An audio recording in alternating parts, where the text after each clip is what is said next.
Benvenuti und willkommen. Grüezi ragazzi, benvenuti und willkommen. We are here today back with our co-host at this point, I would say Cristina Dirlea. Hi, how are you doing? I'm great. We Super excited to be here. we exchange roles for today as I will be on the stance of moderator.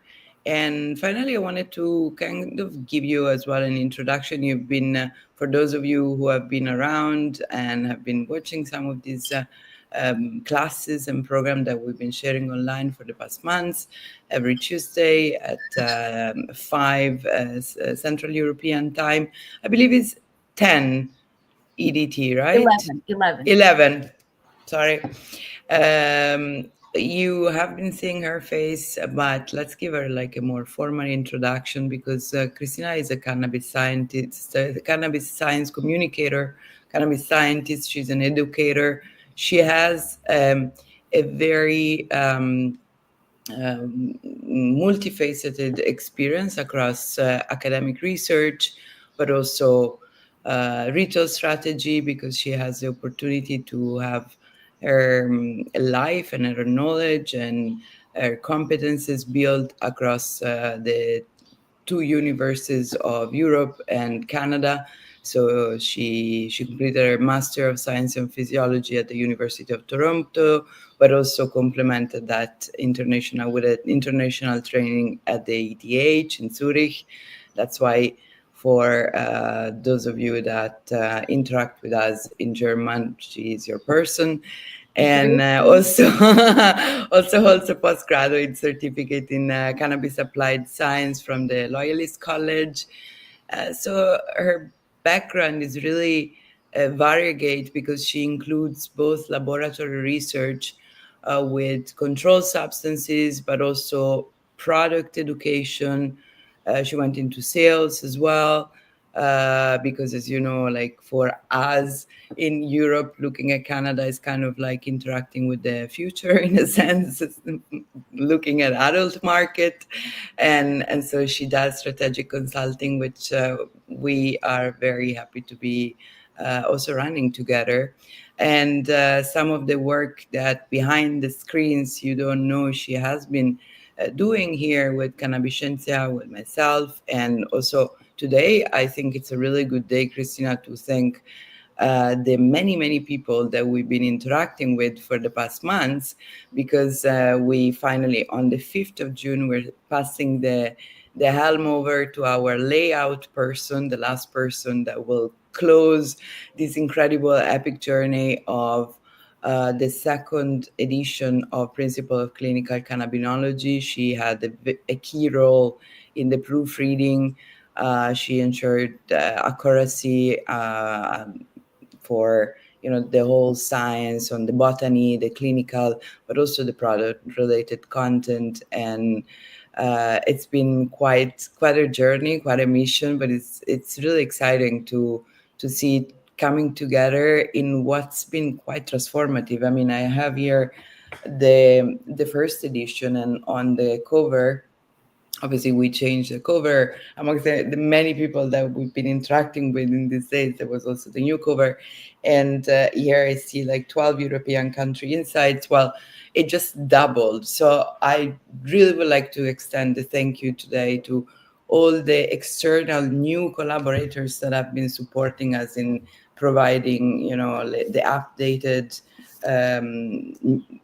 updated parts of this book in terms of regulations, products, norms, and also obviously the science.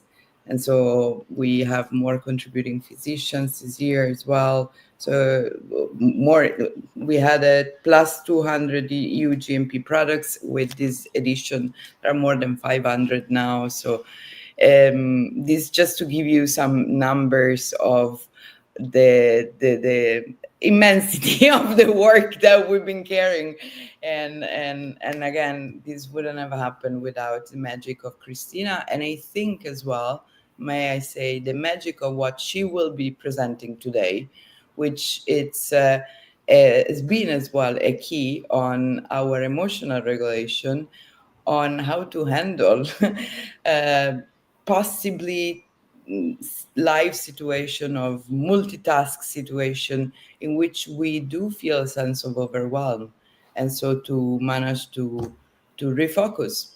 And I would say that probably the majority of great projects that don't manage to be a success are most of them an extension of something where we are not managing to truly focus, or at least to focus with the clarity that we would like. So I think it's a wonderful gift, that one of today, that she's giving us and providing us today with the presentation, because she's allowing us, and that's why many of you are watching today from LinkedIn, or perhaps in a later time, so from a work environment, because it's really a fantastic technique that can greatly and vastly improve also our professional life. So thank you again, Cristina, for everything, and for what you're about to share. Thank you so much, Viola. Thanks for the great presentation. And I also want to say thank you to all our previous speakers. We've had, I started watching this webinar maybe 2-3 years ago, and I remember being very excited about all the speakers you brought. So to be able to moderate was a huge honor for me, and very exciting, and just a great learning opportunity. Every single session was like, I had to be there and I had to pay attention, so I couldn't not learn. So I'm very grateful for all the learning opportunities, and very grateful for the learning opportunity of interacting with the book. I actually purchased the first edition as soon as it came out, when you still had, I think there was a discount on the digital copy. So I snatched it right away, read it pretty much cover to cover, and I was blown away. I was like, man, this is it. This is it. So this is really a dream come true, to be here and be able to talk to everyone alongside you. And, I'm very proud of the work we've done together. And I think that we're going to do a lot more amazing work at Cannabiscientia and whatever we decide to do together. So thank you very much. Let me get started then. Let me add my presentation here, and let me full screen. Viola, you can't. Should I remove you, or you can stay on? I don't. Oh, okay. All right. Welcome, everyone. I hope all of the friends that I blackmailed into showing up are here. I'm taking attendance. Now, today I'm going to talk about the power of tapping and the emotional freedom technique. So this is not really my specialty. As Viola said, I have a background in science. I like to call it hardcore science, just because when I like to dive as deep as possible. But I really also like talking to people. That's why I went into sales. However, I am, a stereotypical crazy scientist, and I do get anxious. I get agitated. It's one of the reasons why I can do a lot. My mind works very fast, but sometimes it's, a little bit feels like it's out of control. So I also struggle, like many of us, struggle with emotional regulation, and, like life experiences, lots of us have had great life experiences. We've also had some bad life experiences. And depending on your body's ability and your brain's pathways, one can deal with those ups and downs better, more or less in more or less healthy ways. So in my quest to achieve some sort of emotional regulation that will let me pursue the things I love, such as science and cannabis, for example, I've had to, try to get better. So I've tried a number of different apps. I've had a meditation app called Headspace, where I was one of the first 16,000 users. I remember within a year or two, they were at like over 1 million or so. Then I've also used the app called Calm, which is very popular. But I liked it in the beginning, but then it would just became overwhelmed with celebrity guests. And I'm like, no, it doesn't really help me if it's a celebrity whispering something in my ear. No, I'm not at that stage where, like I still need some actual soothing. So I found another app, which is called a tapping solution. So then that I started doing that, and it was really working. So I started to look into, what is this thing? What is tapping? What is emotional freedom technique? What the heck? All right, so let's dive into it. So yes, I will definitely pitch the book again. It honestly, it's the best resource I've come across. I've tried as much as possible to, I have quite a few books. Whatever I can get my hands on, I read. I was really impressed with this textbook from the beginning, because it has the theory of the biology of it, and then it also has clinical components, and it also has regulatory components. So it speaks to at least three different large segments of the market, but it also speaks to people who, like me and Viola, like to combine things, who are, straddling more than just one field. We're connecting science with people. We want to make sure that clinicians and doctors are informed and are comfortable giving out medical advice when it comes to cannabis. So thanks again to Viola and Fabio for writing this, and to all of the contributors. And the second edition will be coming out soon, but please check out the first edition as well. I think there's some sample chapters that you can dig through on our website. And that's the QR code if you want to scan it and buy it. All right, so let's dive into it. Today, I'm not going to talk so much. There won't be too much theory, because I really want to focus on tapping. I want this to tap together. So first, I'm going to talk just a little bit about what tapping is, what it can do, how to tap, which is important. And then we're just going to do a brief meditation just so you get the feel for it. Then I'm going to present just 3 studies. It was really hard to narrow it down to 3, because there's so many interesting things, but I did put together a resource page at the end. And I am also working on putting together a PDF with just a basic DIY, so that you can download that, or I think I said email cannabiscientia.com, or messages. I just don't have the file ready right now, but I'll finish it afterwards.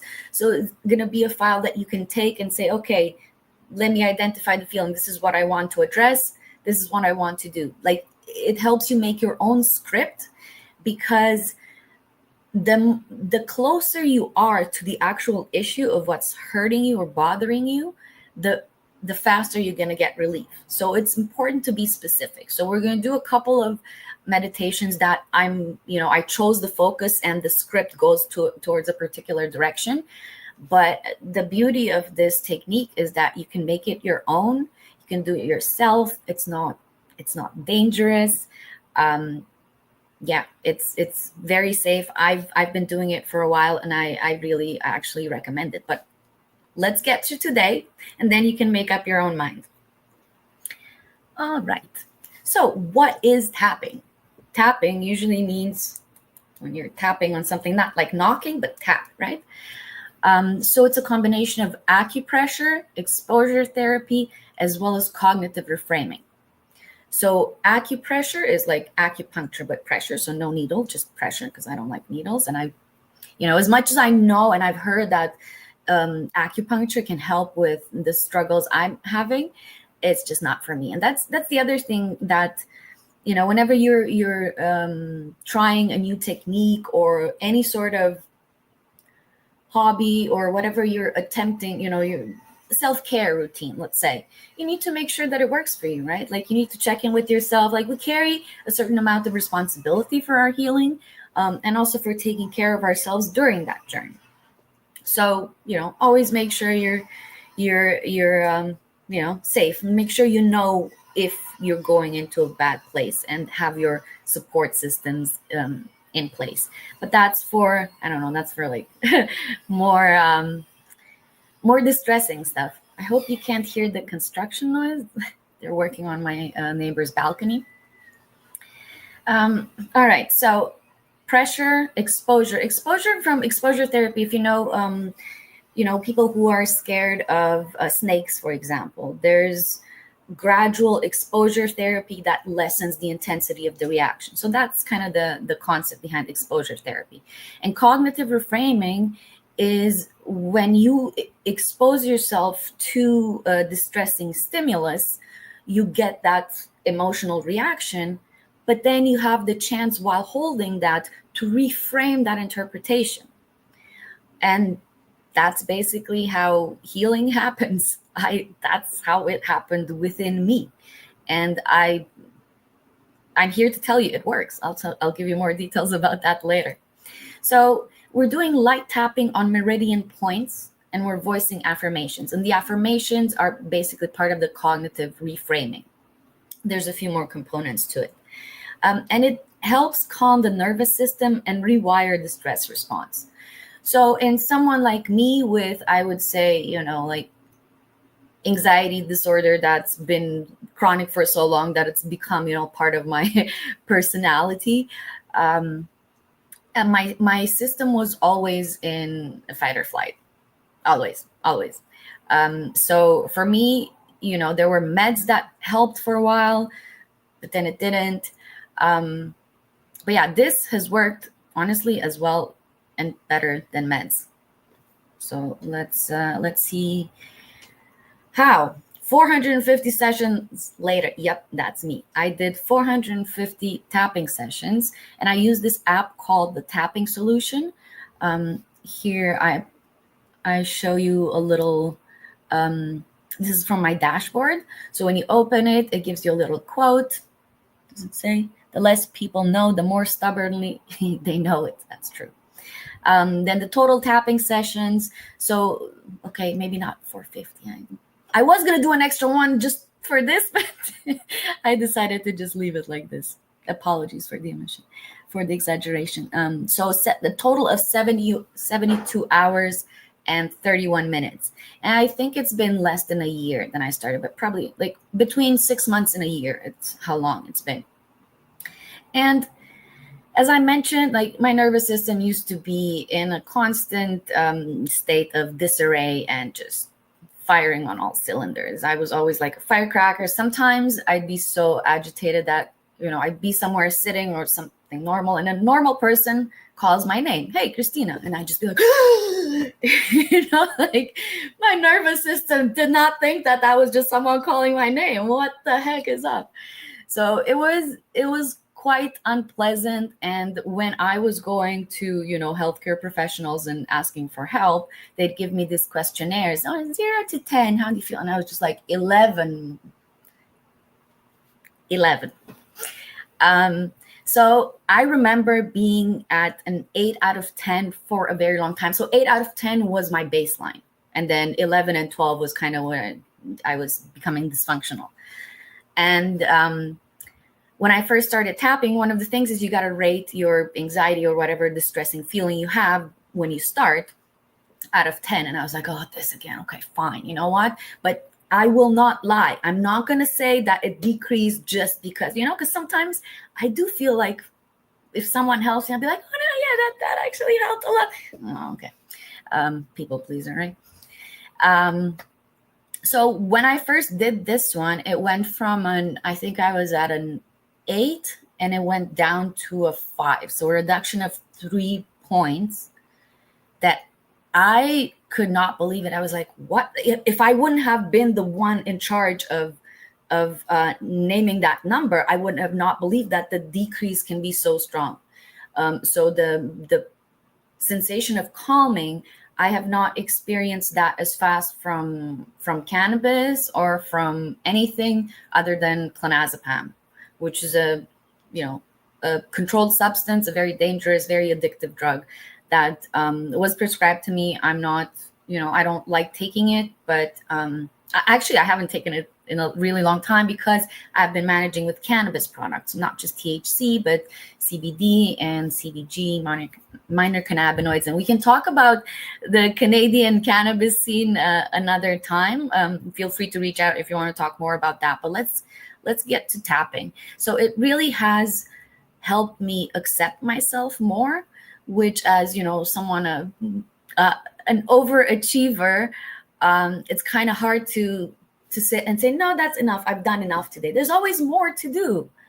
And also reactivity, like my amygdala has been overactive for over 3 decades. So this is my first time, this past close to a year has been the longest time I have been able to have a baseline, like a home base. And I do credit this technique with helping me build that home base. And I'm the one that built it. I understand enough about this app, and I like, this app has been designed in such an amazing way that it helps empower you. So while I will be providing the PDF for the DIY so you can make your own script, so you can make your own tapping sessions for yourself, I highly recommend checking out the app. It's called the Tapping Solution. I have it on the last slide as well, but you can ask more about it if you want. So the basics. How do we tap? First of all, we want to identify the issue. And here, you want to be specific. You want to be as specific as possible. So not like me, where it's like, I hate everything. The whole world sucks. I'm never going to do this. We can focus on, I don't know, today, let's just say, today my cat made a mess. It's not the end of the world, but just enough to upset me. But she didn't, by the way. She's a really good cat. The point is, you want to be specific. Then we want to do a setup statement. And the setup statement is going to be along the lines of saying, I have this issue, but even though I have this issue, I deeply and completely accept myself. So what it does is it helps you acknowledge the issue you're facing with, and hold space for you to accept yourself, and to be able to hold that without wanting to push that sensation away. I think that's a very important aspect of why this works, because my instinct is always, when I have a strong, intense emotion that I don't like, I want to run away from it. I want it to go away. I want to do something for it to go away, rather than, just coexisting with it. So that's the point of the setup statement. It sets us up to say, okay, I'm going to deal with this upsetting emotion, but I'm going to do it from a place of accepting myself. And then there's a sequence of points that we tap through. And those points are acupuncture points, and they are actually important. So there is a study that I won't be talking about, but there was a study that showed that these actual points, these particular points, are important in getting the relief, because when they did the experiment with a person who tapped on other points, not these ones, they did not see the relief that came with the tapping on these points. So let's just run through the points together, because we're going to start with the tapping meditations right away. So the first point is actually the side of the hand. It's called the karate chop point. I always laugh. Or side of the hand. So you tap here on this part, on the fleshy part. You tap either with your fingers or with these fingers. And the pressure is, you don't want to poke a hole through it, but you don't want to hurt yourself, but you want to feel it like there's something pressure there, right? Okay. So that's the side of the hand. That's what we're going to do the setup statement. The next point is eyebrow. So eyebrow, it's exactly where your eyebrows meet, like the bone here, right? And you can tap with one finger, with 2 fingers. I don't know how many fingers you can fit in here. And you can tap on both points or just one. It's stereo, so it'll take the signal no matter what. Okay, so we have eyebrow point. Okay, the next point is side of the eye. So it's around here, and you want to tap, and you can also tap in a circle. It kind of increases the chances that you're going to get the right point. Don't, try to massage yourself to get something out of it. Let's just tap through the points. The next point is under the eye, on the bone here under your eye. Here, tap. Okay. Under the mouth. And here, I don't know, I have long nails, so tapping like this doesn't really work. So I can use the side. This is how I tap under my nose and under my mouth. That's the next point. And then we have the collarbone point. So find your collarbone here. And then go about, I'm going to say like 3-4 centimeters below. Kind of feel, yeah, somewhere around here. And again, you can tap, you can use all your fingers, or you can actually use one hand because that gets both fingers, both points, sorry. Okay, and then the next point is underarm. So here, let me just step back for a second. So here, right there, basically where the bra strap is. Even if you don't wear bras, I assume that you know the approximate position of the bra strap. So that's the underarm point. And then top of the head. And here again, feel free to kind of like tap around. All right, everybody ready? All right, now just let me open the file. I have it here. I'm not, I wish I could guide this without the script, but I don't.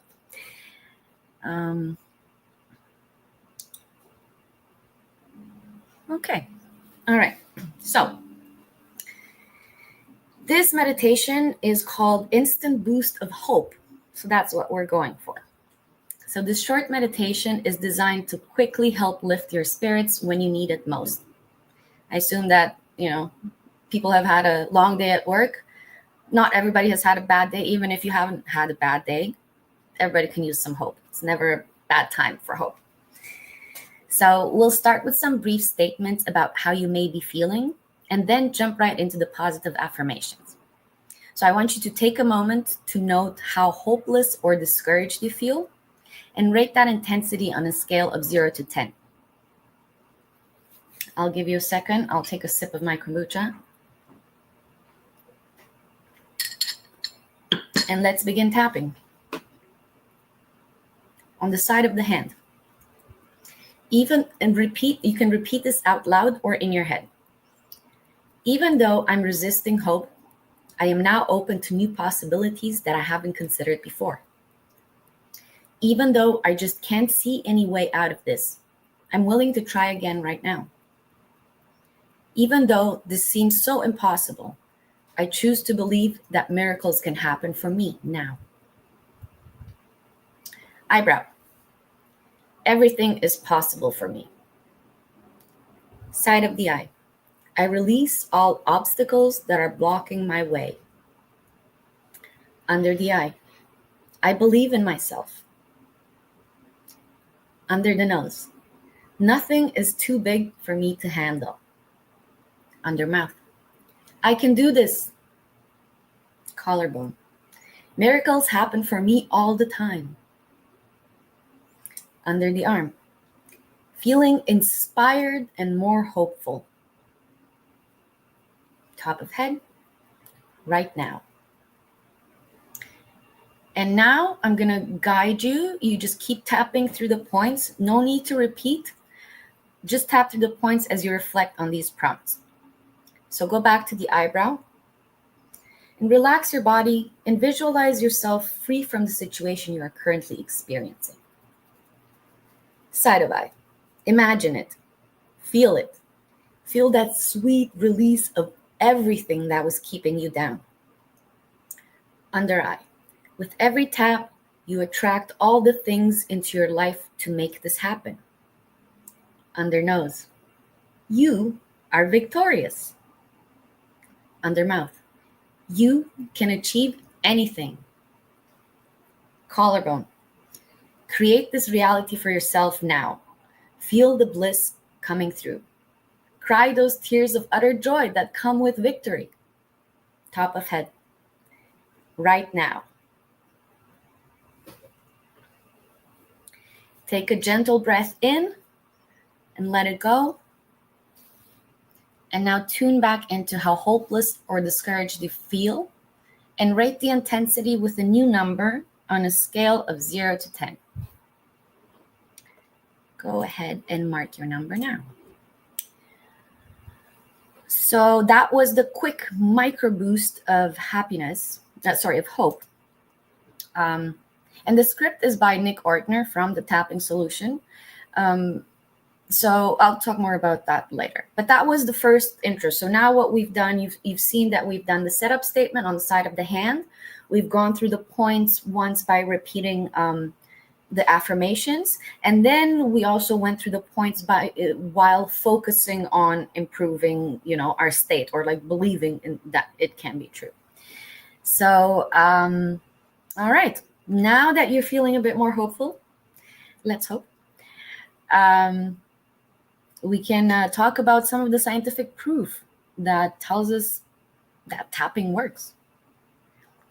So when it comes to studies, oh man, I messed up the arrows here. Well, okay.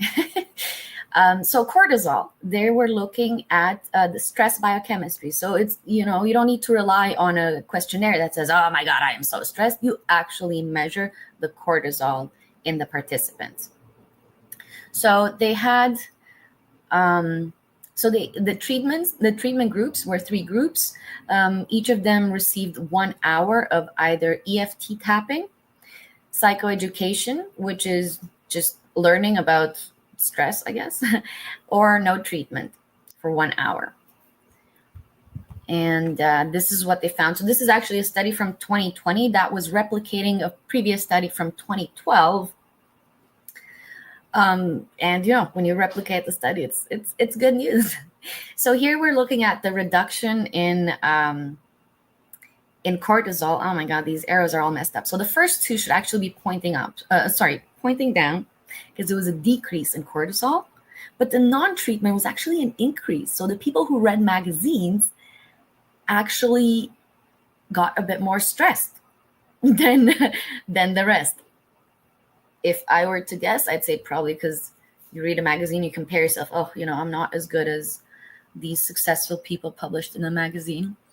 So, usually when we're looking at scientific studies, we don't see these types of reductions, like 43%. It's pretty crazy, but they've replicated it. It's a pretty straightforward study. There are something like, I think over 250 studies on tapping on this technique alone. So even though it's pretty new, I guess it was developed in the 80s and 90s. And it has been growing in popularity. It went from fringe science to literally competing with CBT and EMDR. So here's a study with PTSD veterans. And they got 1 hour of EFT tapping per week for 6 weeks. And the groups are, so the EFT plus standard care versus waitlist plus standard care. So these are vets who went to the doctor for whatever PTSD issues, I guess, and they were all receiving care. So whatever the doctor was, whether it was, medication, talk therapy, whatever they were getting. So then it was, in addition to that, it was EFT or waitlist, which is, I guess, no action. So the improvements, let's see what we have here. So this is pretty incredible. So the standard care group experienced, so only 4% of participants in that group experienced a reduction in PTSD symptoms, whereas 90% of the people who received EFT no longer met the criteria for a diagnosis of PTSD. And not just that, but that was maintained at 3 months and 6 months. So I believe at 6 months, the number was 80% versus 90%. So that's incredible. It's long lasting. So a week, 1 hour per week, 1 hour per week for 6 weeks did this. Now imagine if you do this once or twice a day for 5-10 minutes, start small. It works. So this is a impressive study. There's plenty of studies out there that are very interesting, but I want to show you this because they're all different types of studies. So we have the one with cortisol, that's like biochemistry. The PTSD one is with reported symptoms of PTSD, and this is an fMRI, a functional magnetic resonant image, looking at food cravings. So before EFT tapping, they were shown food, they measured the brain activation, and then this group had 2 hours per week for 4 weeks. And after 4 weeks of tapping, or 8 hours in total, I did 72. Oh, wow, cool. You see that the brain does not react to images of food in the same way. It just doesn't. I mean, this is proof that what happens in the brain.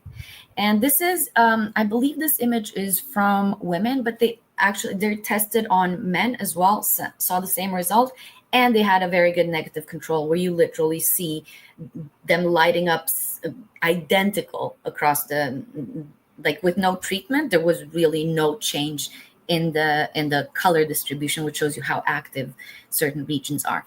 And just to give you another teaser there for another study, there's one where they look at gene expression and which genes are upregulated or downregulated. So that's also pretty cool. All right, it's time to do the longer meditation. Is everyone ready? I think you are. And this script is by Mary Ayers, and I got this from the Tapping World Summit. So from my app, I was told about the Tapping World Summit, and I went there and I purchased a file that contained all the scripts and the transcripts and everything. So I'm very blessed to be able to share this. I give them credit for it, and this is why I think that it's worthwhile to invest in the app or even just in this particular file. This one that I have has 500 pages of transcripts, and it has dozens of speakers who are themselves practitioners. And the beauty I find there is the script. Like, sometimes I don't even think that something was bothering me, but then when I do a script, it's like, I notice that, you notice when something comes up, you notice when a button, a sore spot is being pushed, and that's when healing happens. So when you feel something very strongly in your tapping procedure, that's when you got healing happening. And if you don't feel better by the time you end the tapping, you do it again and you will feel better. So let's get into this. The long meditation that I've chosen for today, it was so hard to pick though, because they're all amazing. But I do believe this is one of the first ones that I did, and it's called I Am Enough. And let me just have another sip of my kombucha. So before we start, I want you to think of the statement, I am enough, and measure how true that feels in your body. On a scale of 0 to 10, mark your number below. So the reason why this meditation session is longer is we're just going to tap through the points multiple times. So I'm going to guide you through that. Eyes open or closed, repeat out loud or in your mind, and let's get started. So on the side of the hand, even though for the longest time I've had this voice inside my head that tells me I am not enough, and now I choose to relax and open myself up to new possibilities. Even though this voice tells me that I shouldn't accept myself, it tells me I can't accept myself because I am not enough. Yet I choose to recognize that that voice is not telling me the truth. Even though I've had this voice in my head telling me these things for so long that it must be true because it points out all my flaws, all those things that make me not enough, I choose to be open to the possibility that I can be acceptable and enough just as I am. Eyebrow. This voice in my head tells me I am not enough. Side of eye. So how could I possibly be acceptable?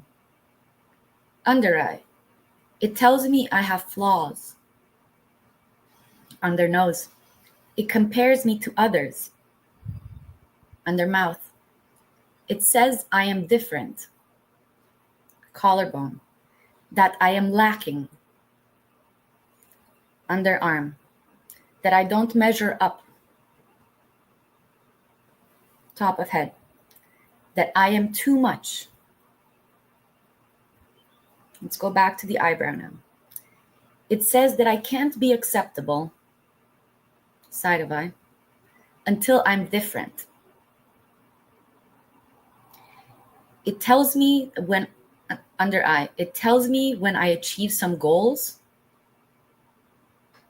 under nose, or when I lose this weight, under mouth, or when I have these results, collarbone, then I will be acceptable. Underarm. Yet no matter what I do, top of head, it is never enough. Eyebrow. But what if it's possible, side of eye, that I've always been acceptable? Under eye. What if I was embracing, under nose, what makes me, me? Under mouth. What if I was noticing, collarbone, the things about me that I enjoy? Underarm. What if I was accepting, top of head, that I am already enough? Back to the eyebrow. The beautiful essence of who I am, side of eye, this unique and imperfectly perfect human being, under eye, that has always been worthy of being loved, under nose, being accepted, under mouth, by me. Collarbone.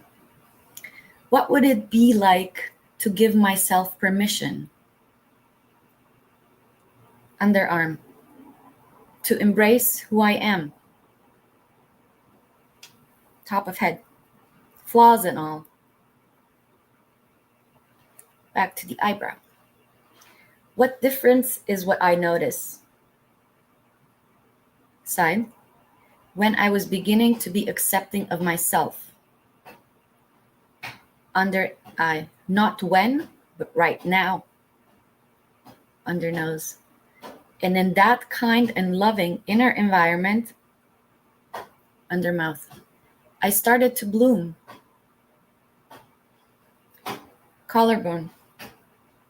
What if I became my own sunshine? Underarm. My own best champion. Top of head. Owning my worth. Eyebrow. I create a safe space, a safe place within me. Side of eye. Where I am wanted for being me. Under eye. Embracing who I am without conditions. Under nose. I am enough. Under mouth. Even with quirks and imperfections. Collarbone. I choose to accept my radiant self. Underarm. I am worthy of this acceptance. Top of head. I am enough. And you can stop tapping now. Take a breath. And now say, I am enough. Feel it in your body. How intense do you resonate with the statement, I am enough, on a scale of 0 to 10 now?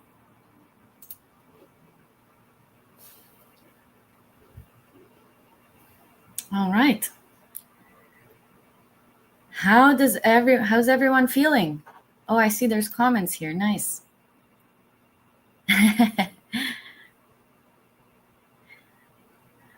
All right. Um, yeah, so I hope I hope this I really want some feedback here. Friends, type something in the chat. Um, it was honestly it was very moving for me, and it still helps a lot. It's incredible. What did you think, Viola? You know that I asked you actually to share this with us because I learned about this technique. I mean, I knew it existed, but I never really practiced, if not thanks to you and through you. And I felt it was like so pragmatical.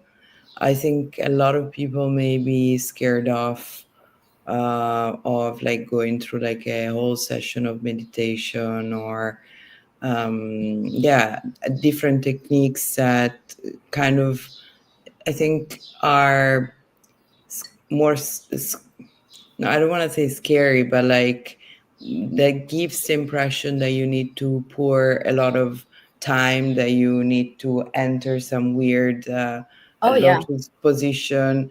And I think that like the practicality of this, that you can like honestly like even do on a train, like in the middle of the street. So I saw like a technique that if we could share, and obviously I guess that's the rationale behind you were sharing before, like a bit of numbers on how these apps kind of like boomed. It's because truly it's like applicable in acute as well, as a form of like acute emergency anywhere, and anyone can access it. Like you literally need to have a couple of fingers, like yeah. Actually, I'm pretty So sure you can tap with something else too. Oops.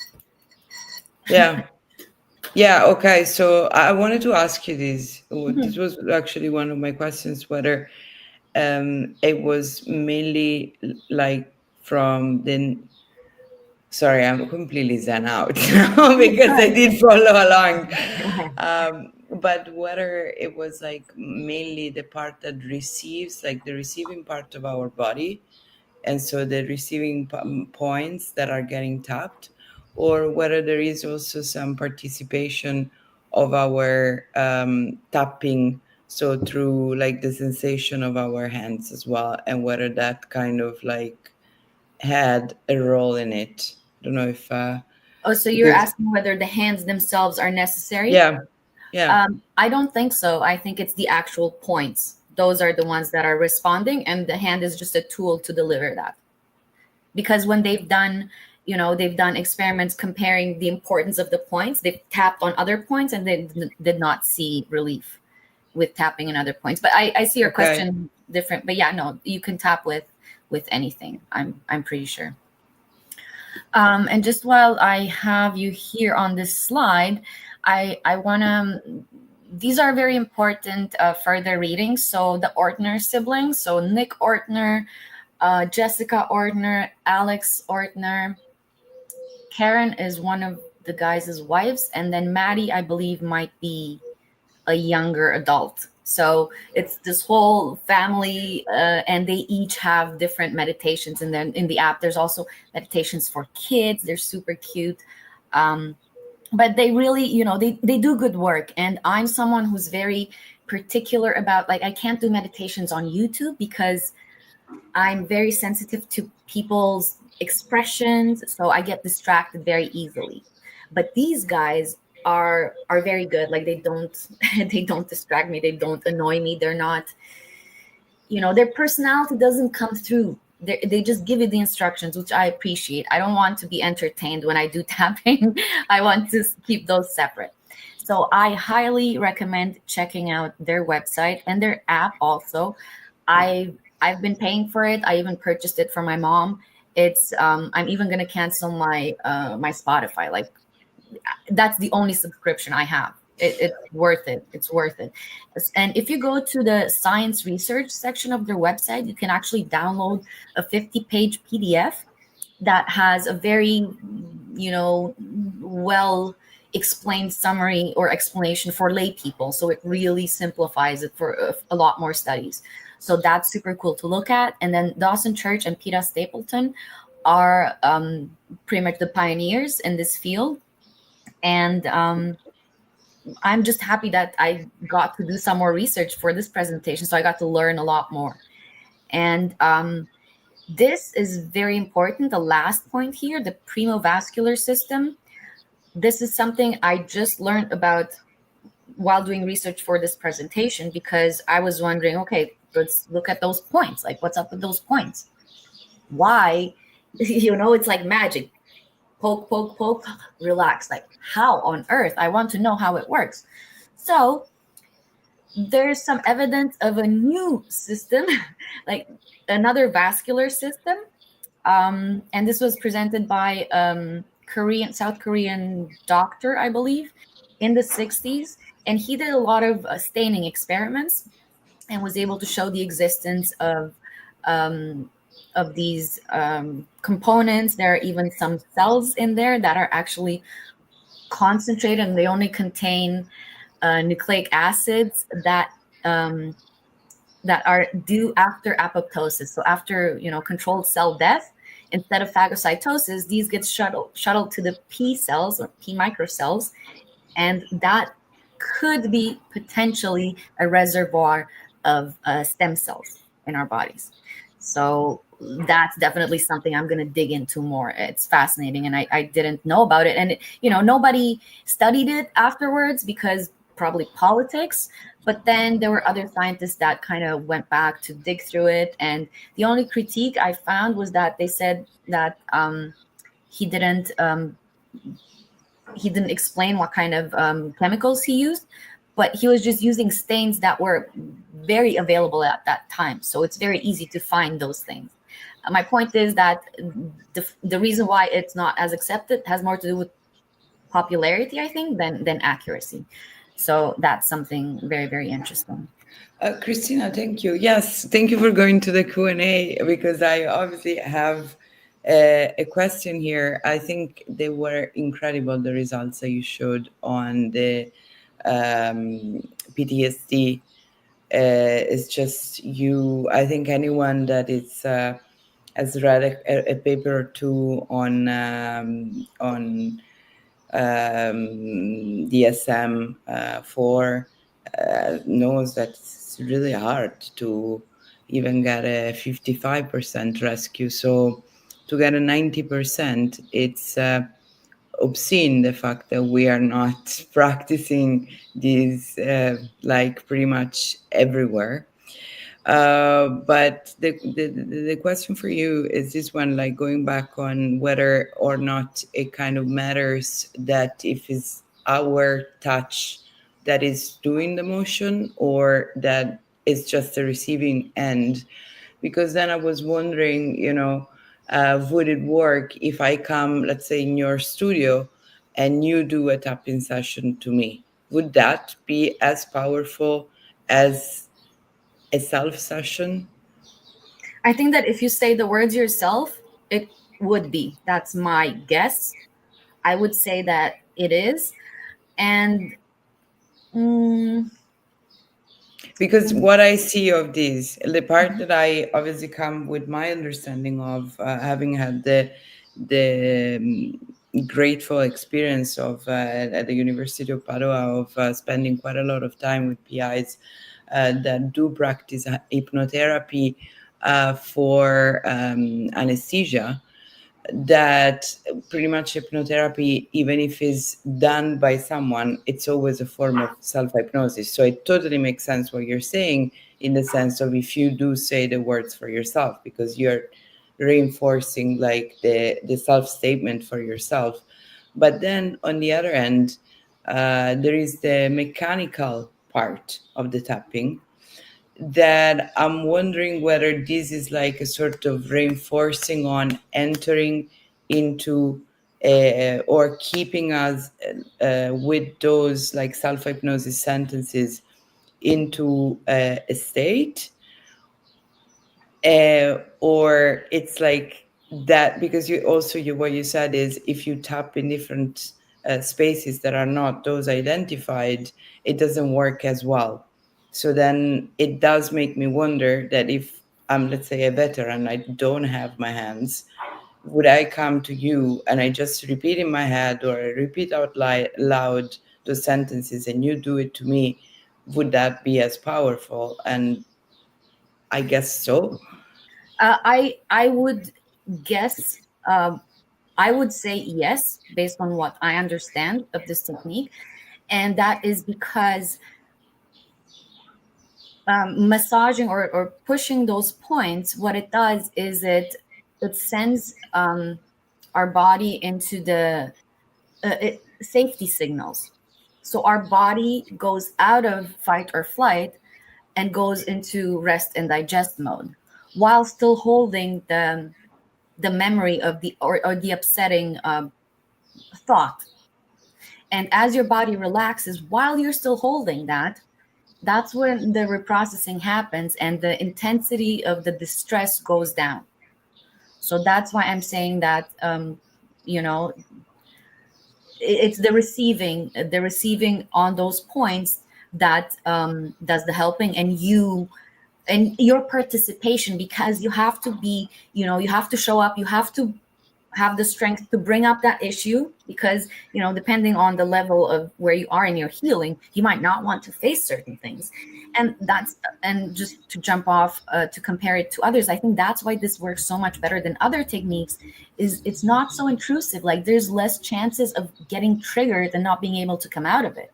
Like for EMDR, I have to, go to the office. I have to prepare myself beforehand, knowing that I'm going to have to talk about shit I don't want to talk about. I don't have the certainty that it really will get better, because if I did, then I wouldn't have to go. So, and also I've tried CBT. I could not stick with it because it just really seemed like the guy was telling me, no, you're wrong. Do it like this. Okay. And also, and here I bring in a point that I also wanted to make. Alex says, I love to see some research on the use of tapping alongside cannabinoid and/or psychedelic therapies, because it did make me think of some shamans or some guides as well do it when people are completely very overwhelmed with during a session of psychedelics, to kind of tap you on here, or to blow smoke in here. Obviously, this is a very important center for so many different traditions. So I thought, oh, would it be like a tapping, uh, like a passive tap, let's say a passive tapping, in the sense that someone, my guide, perhaps is doing it to me in the moment that perhaps I am going through a session with psychedelics that is proving particularly difficult, that it can help me kind of go through and surrender to what I need to receive in that moment with that type of session.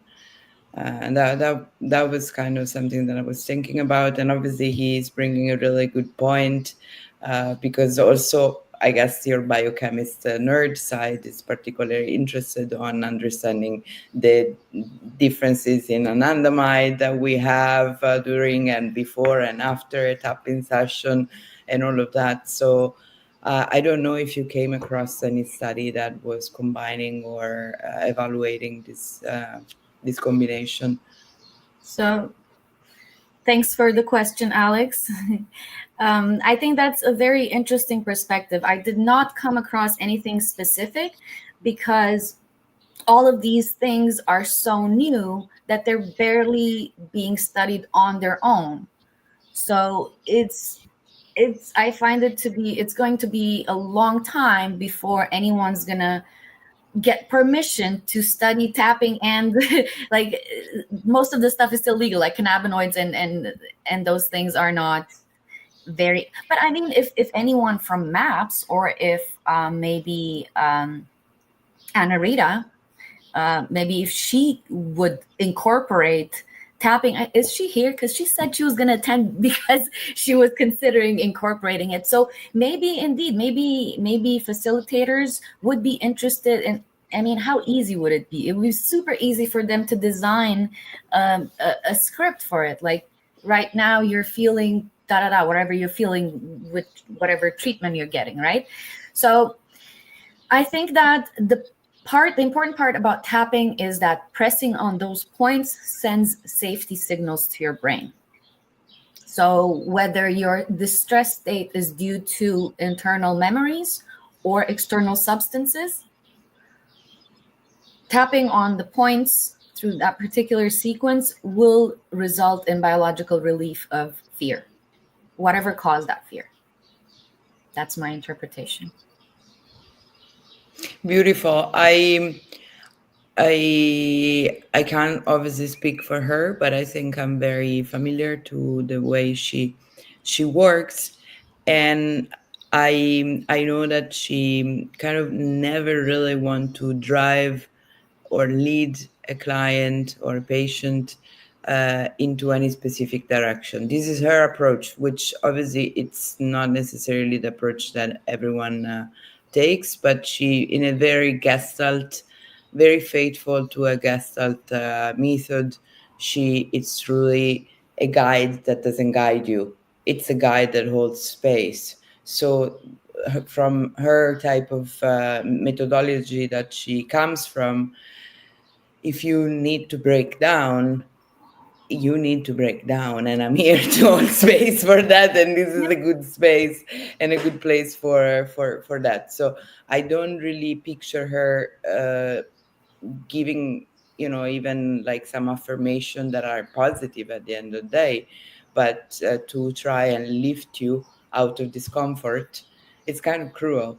It sounds very cruel, but I think it's very effective, at least in the type of work that she does. She does deep trauma. She supports people with quite complex trauma, and again, I cannot speak for her work, but from what I learn every time from speaking with her, I realize that the storage of it, so, like, it's kind of like she let people open up the bucket, examine the bucket, and then kind of accept that bucket instead of just throwing it away or kind of like dealing with it.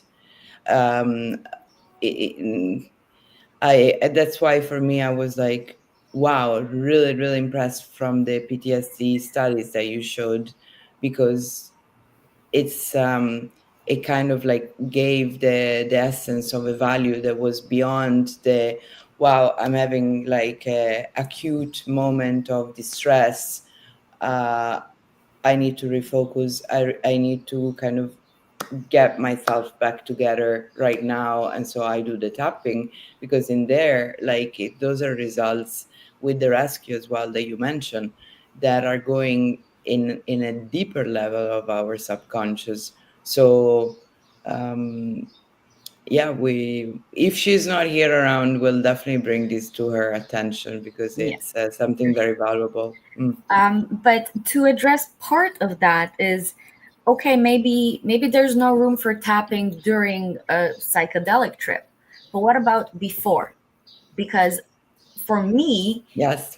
I don't think, like I'm not ready to do that work. So even just thinking of me going to someone's office to talk about this stuff, So I'm Yeah. tapping just to be able to function. And then maybe, let's say, tapping before that session. And I also know that if it gives me the peace of mind that even if I am still, hurting when I leave the office, I have the tool I need to calm down.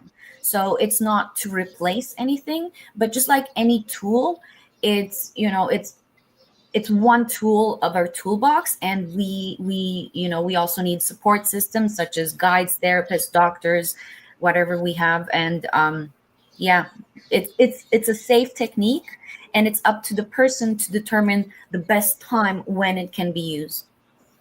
Preparation or integration as well, that she was Yeah. defining the phases. Yeah. Okay, Christina, we're talking a lot, but we're over an hour. And sorry, I'm gonna be the moderator today. Go ahead. I'm trying my best. It was a really wonderful session, but let's call out for also next Yes. sessions that we will have, because a few more classes are gonna still be on before like summer break. And we did mention that we wanted to have a session with a death doula, and I think it's interesting how we managed to chain up those classes in a way that perhaps that's a very potentially triggering topic. And so now we also have an extra tool in case the people that want to participate also do feel that it's interesting, but hey, it's triggering me like a lot of crap. Hey, maybe a little tapping session before or Yeah. during could be really Yeah. good. Hmm. Um, I mean, I think it's incredible. We're gonna meet this next speaker in the next sessions, but also as usual, although it feels like these classes are completely unrelated to what we do in this channel with cannabis and the endocannabinoid system, they aren't, because once again, it's a doula that does come with a level of notion and education on the endocannabinoid system and on cannabinoids. So I am really looking forward for someone who has an expertise in another like incredible portal of self knowledge de facto. Yeah. And yeah, Her name's Olga Nikolaev, and I saw her presentation during a meeting in our education, which is an association of cannabis educators. So we have internal meetings, and she presented on being a death doula, and I was just fascinated, and I thought this is going to fit perfect into this. So I'm really looking forward to her sharing. She has a, like Anarita, she has such a vast amount of knowledge and experience. She is really a pleasure to listen to. I look forward to that next session. and also just to conclude, I also wanted to say that I think beforehand you were mentioning clozapine, and regarding this topic, I'm also very much looking forward to one of our closing sessions that will be with Dr. 14, Davide 14, who recently released and it's about to publish this paper on the the role of cannabis and cannabinoids in decreasing substance use, but mainly prescribed substance use. And so, although he's not a scientist per se, like in terms of the physiology or the pharmacology, but through his science work as a PhD in economics, and the side of social economics and the impact that it has on societies, I think it's really beautiful to also have that notion database that we can share very often with physicians that are getting closer to our work. There is this big question mark on what do I do with my, especially with psychiatrists that we have in the Academy of Cannabiscientia, and then in the whole, pragmatic application of them wanting to be prescribers for people with psychiatric disease of cannabis, but also for the majority of regulations around the world. Cannabis, it's considered not to be prescribed for people that have the majority of psychiatric disorder, which is like a complete, it blows my head, because it's all about the understanding, the true understanding of the pharmacodynamic of which compounds can work, and also obviously a tailored level of understanding of the journey of that patient, and how to introduce and how to mix as well certain compounds, because there is nothing bad in different journeys on getting external aids. But then we realize that perhaps before, and this is a technique that I'm seeing basically from the student of Cannabiscientia, which are amazing doctors. That's why they continue studying and I'm very happy that we can support them in that. That before even applying a medication, they always go through what can we do to first restore, for example, the microbiota, so the nutrition, and what can we do in terms of I'm gonna ask now any psychiatrist I know whether they do give a little tapping session, because it's just so simple. It's just so simple and it's so effective, and you don't need an external resource. And we can always, as usual, I think we always end up with these classes on you are the best resource for yourself, and the value that I hoped, and I think we are definitely doing by bringing over these classes is how can we use the tools of ourselves to improve the work that we do, and so ameliorate, in a sort of butterfly effect, our clients, our families, our personal relationships, and so on. So thank you, and again, looking forward for those next session. I'm really really grateful that you're uh, handling a lot of different people with different backgrounds, and always bringing a lot of enthusiasm in this. Yes, it's a pleasure, and see everyone next week. I'll be moderating again. Bye, everyone. Thank you again.